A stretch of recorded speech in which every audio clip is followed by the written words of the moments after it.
Ya Tuan, numpang tanya apa boleh? Tanya apa? Jangan terlalu memberikan banyak pertanyaan kepada saya. Saya sedang tidak baik-baik saja. Ya cuma satu pertanyaan. Saya sedang mencari alamatnya dari Sri Saloba, anaknya Wangsa Bunder. Apakah di mana ya itu ya? Saya Wangsa Bunder. Bawas, Bah. Percuma kalian tidak akan menemui anak saya. Kenapa sih yang Wangsa Bunder? Dia baru saja meninggal dunia. Ini. Kapan itu? Baru saja. Ya meninggal kenapa sih? Terkena santet. Dan memang kenapa itu bisa sampai kayak gitu? Saya malah baru menyadarinya.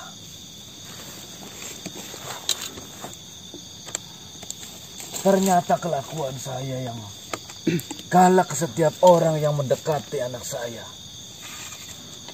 akan berimbas seperti ini pada anak saya. Oh, ada keperluan apa kau mencari Saloba?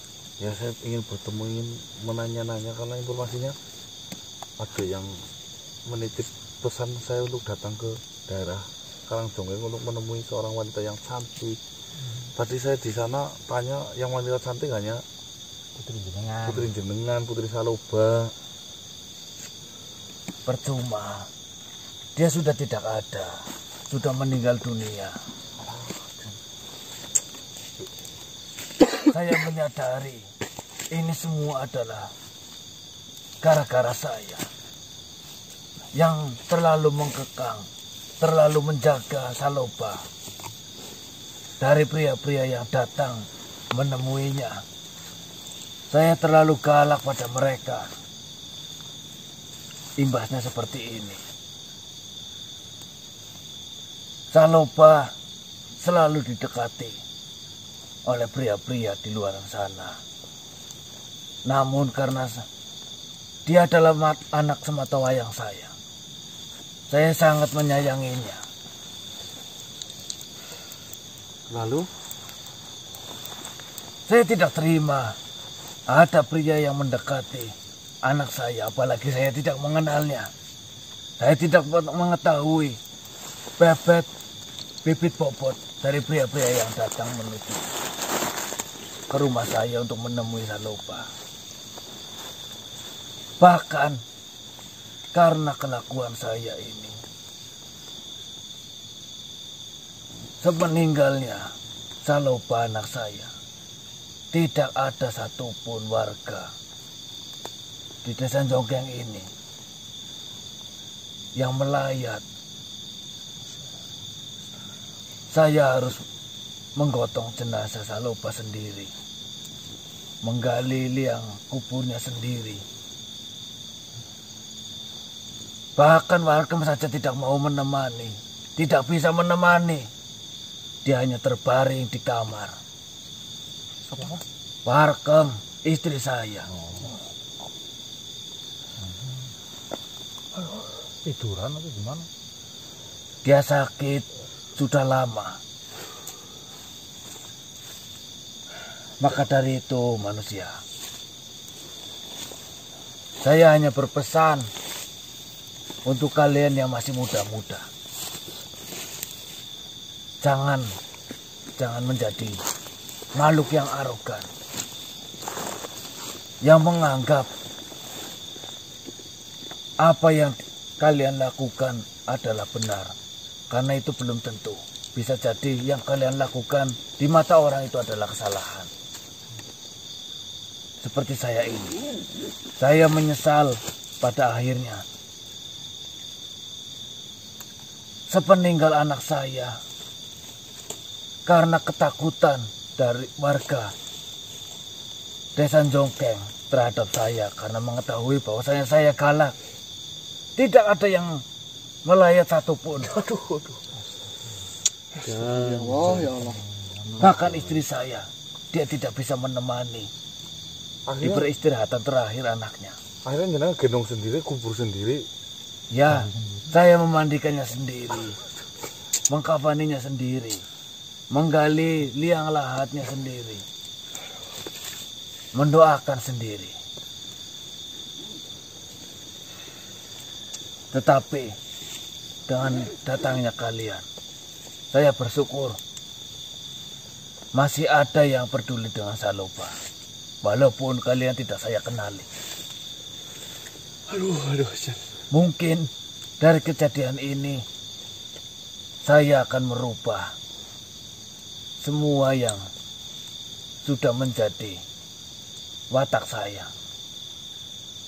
Saya mungkin akan lebih baik terhadap orang-orang. Saya lebih terbuka terhadap orang-orang yang datang di dalam kehidupanku maupun kehidupan keluargaku. Itu maksudnya tetangga pun enggak ada yang Tidak ada. sama sekali. Warga di Karangdongkeng ini siapa yang tidak takut dengan saya? Saya hanya melihat saja. Mereka semua pada takut. Berarti ditakuti pun menjadi masalah. Ya, kau benar. Nah itu disantet, tahu dari mana jenengan Salopa itu disantet? Salopa, dia wanita cantik yang sehat. Ya. Tidak pernah memiliki riwayat penyakit yang serius.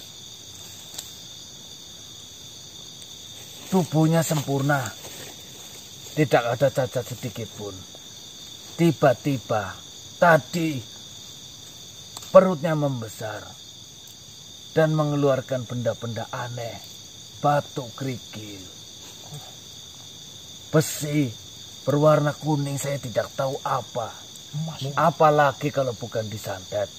Mungkin yang menyantet anak saya Salopa adalah pria-pria yang sudah pernah saya temui dan saya marahi. Sakit hati. Nah, mungkin saja seperti itu. Tetapi saya tidak dendam. Karena saya menyadari semua ini terjadi terhadap anak saya.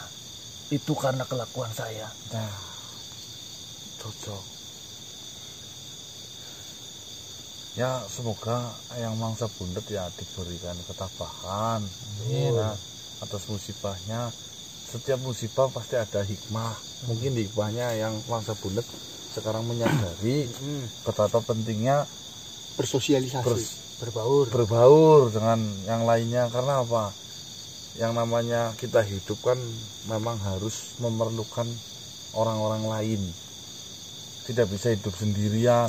Kalau rumahnya kebakaran, apa iya kita mau nyiramin sendirian? Ya, kau benar. Walaupun ini seperti suatu tamparan saya yang sudah tua oleh anak muda seperti kalian. Nanti kalau jenengan galak terus, kalau pas jenengan meninggal mau ngubur sendiri sih. Bang Cahaya itu Bang, kasihan. Dia ini udah ngalamin anak lain. Maka dari itu, kalian yang masih muda, jangan seperti saya. Tidak enak ternyata. Saya yang sudah mengalaminya. Jangan galak-galak terhadap orang. Enggak pernah sih kan. Sombongnya jangan. Ternyata disegani itu tidak selalu berjalan baik. Itu. Ada kalanya kita harus merasakan berada di bawah. Tidak selalu menganggap diri kita selalu di atas. Jangan terlalu menjunjung Ya. dadamu. Benar. Cekak amban dadane Aja terlalu jumawa. Ada jumawah ya. aja songong dan aja rewel. Tapi yang saya tanyakan kepada kalian, Salopa menitipkan pesan apa terhadap kalian sampai-sampai kalian datang ke sini untuk ingin menemuinya? Sebenarnya saya sih belum Belum bisa bisa memastikan. Itu yang menitip pesan itu si Salopa atau bukan. Intinya seperti ini. Saya bertemu sama satu makhluk. Dia itu sembuh dari penyakitnya. Lalu dia mengatakan, saya telah disembuhkan oleh wanita cantik dari Karangdongkeng. dan semua penyakitku tiba-tiba hilang dan sembuh. Saya hanya diamanahi untuk menemui 6 manusia dan menyuruh untuk menemui di Karangjongkeng. Kalian salah orang. Kalau kalian mengatakan bahwasanya anak saya menyembuhkan orang sakit, mustahil. Tidak mungkin. Saloba itu anak yang saya sangat manjakan. Untuk mencuci piring saja tidak saya perbolehkan. Apalagi memegang